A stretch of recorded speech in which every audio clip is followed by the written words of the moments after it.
Typically my jobs are about an hour away, so I'm usually hitting the road about 4:30, 4:45 to get to my job site a little before 6. Well, we like to get there a little bit early, so we wake up like at 5:30 and we're leaving by like 6:10. How you look at it, the work day don't start until 7, but my day technically starts at 5. Try to be to work like 15 minutes before. That's my day. At 6 o'clock it starts.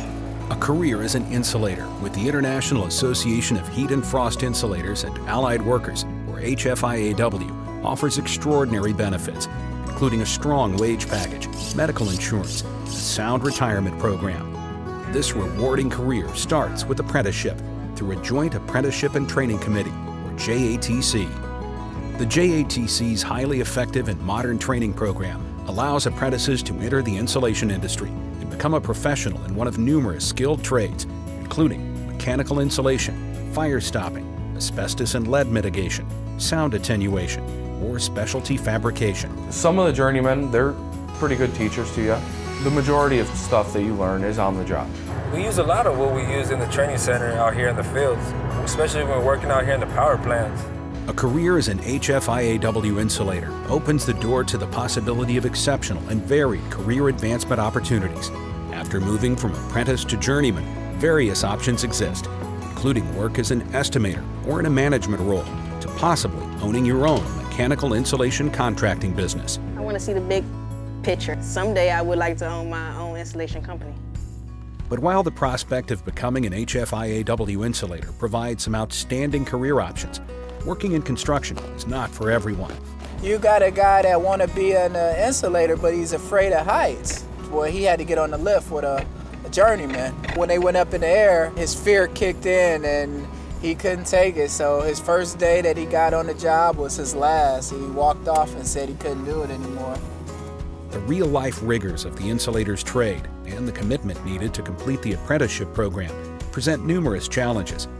Before applying, candidates must accept that they must complete 4 consecutive years of classroom instruction through the JATC program, as well as more than 1,600 hours of on-the-job training per year.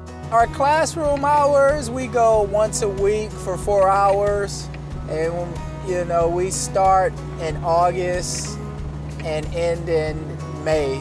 Further, apprentice candidates are expected to possess a mechanical aptitude and a fundamental understanding of algebra and geometry, while being on time every day and keeping a good attitude. We're learning our sweeps, we're learning our equal T's, different things that we deal with on the job. By the 4th year, we're already kind of mastering all of our layouts, everything pretty much.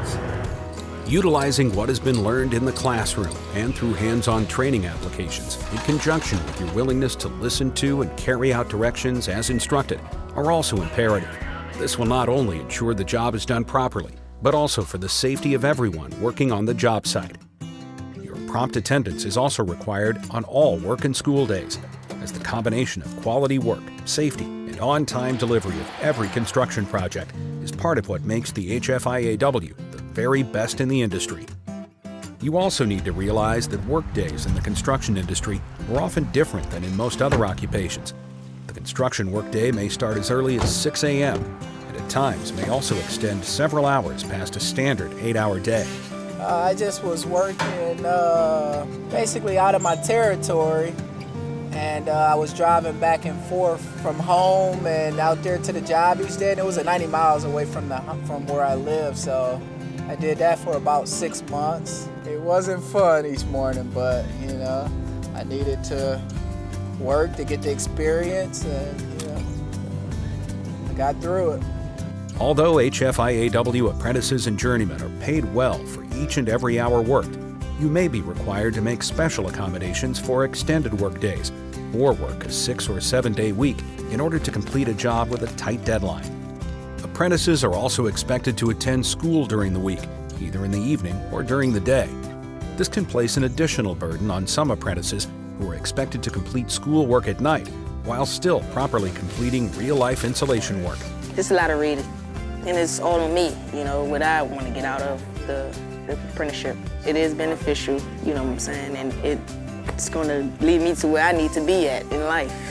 From the first day on the job, apprentices are expected to be dressed appropriately for work. This not only includes being dressed for the weather and potential changes, but also to work safely on a construction site. Working in the cold is no joke. It was minus 30 out a few days and I was working up on a rooftop. You would go out there and work for about 10-15 minutes, then go back in and heat up, and then you'd go back out for another 15 minutes, then come back in and heat up. When I work in the cold, I'm wearing layers and then putting the overalls on. Gloves, face masks. You don't want to catch a cold, you know, and you want to get the work done too. Sometimes work must be completed in confined spaces long before heating or cooling systems are operating. This is not only a matter of your comfort to work well on the job, but also your safety. It's not always fun. There's a lot of tight places that I get put in because I'm small. It's hot, sticky, sweaty. It smells usually. The work of an insulator apprentice may even be surprising, as the less experienced may be required to unload trucks or haul materials up numerous flights of stairs. Sometimes if it's a big project, we have the crane help us put the material up there, but if not, if it's a tight area, no, we all got to just carry it up by foot all the way up the stairs. You should also be aware that the restroom facilities on most job sites are limited to portable units and will be the only option available. My first time on the job in the restrooms, I was like, no. I didn't think about it. The understanding of your apprenticeship experience, both on the job and at the training center, is the key to making this career choice a success. And we hope this has provided a quality look into the life of an insulator apprentice. God, I want to be the mechanic one. Someone looks at my work and like, see that? Alejandro put that on. 10 years later, you see that? It's still up there. Kind of proud to be, you know, could say I work in construction, you know. I don't have a college degree, but I'm able to provide for my family and take care of my family from the trade. So, you know, it's definitely worth it. Definitely worth it. More information is available online at insulators.org or through your local JATC training center.